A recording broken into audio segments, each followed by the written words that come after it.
Okay, we're here with Bill Juranich, and Bill, this is an amazing place. We're Tacoma Narrows, and you've got some hangars here with some airplanes.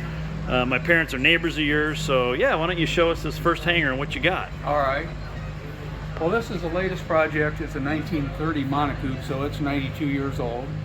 It's been a 3.5-year project. Wow. And it started out just bare tubes. It's a wood structure wing covered in fabric, metal structure fuselage tubing, and then covered in fabric, kind of a thing. So anyway, it's been all redone, and it's just real close, ready to fly. Now, where did you find it? There's actually a hangar down at Auburn. Really? Yeah. Really? So, Now, yeah. so these airplanes, you just kind of end up like hearing somebody tells you about them, and then you go check them out? Yeah. Monocoupes are pretty rare, and so we heard about it down there. So we thought we were about building airplanes, but when this came available, we figured we had to do at least one more. Yeah, I mean, it's just absolutely beautiful. I don't think I've even seen one of these. They're pretty rare. And that throttle quadrant is, wow, that's something. Isn't that something? It's just a cute little airplane. Oh yeah, so a little radial engine. What horsepower? It's 90 horsepower and cruises at 115 miles an hour on 65%. So that's pretty efficient. It really is. Yeah, Absolutely is. It's one of the few airplanes you put more horsepower on it and it goes faster.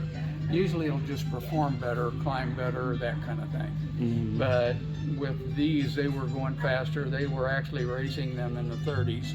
And in the Thompson air races, and when they put the 165 horse engines on them, they were getting around 180 miles an hour. Then That's they clipped the amazing. wings and put 185 horse on them, and was getting up to 220 miles an hour.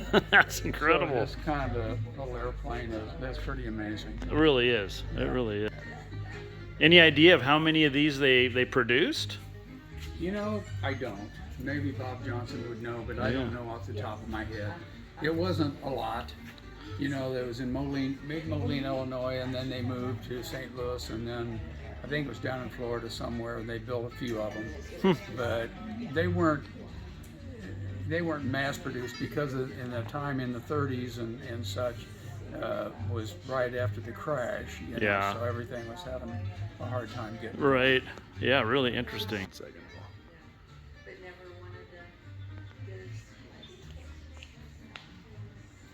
Yeah, that's just beautiful. And then this little thing right here goes over that, pistons and stuff. Yeah, it's that called a cowl. rain cowl. Rain And you can fly it with it on there or without. You don't have to have it on. And it's supposed to give you a little bit more speed. And yeah, it blocks your vision a little bit more. So it's kind of like a toss-up. Do I want to go a little faster, or do I want to be able to see better? Pilot's choice, basically. Yeah. Oh, yeah.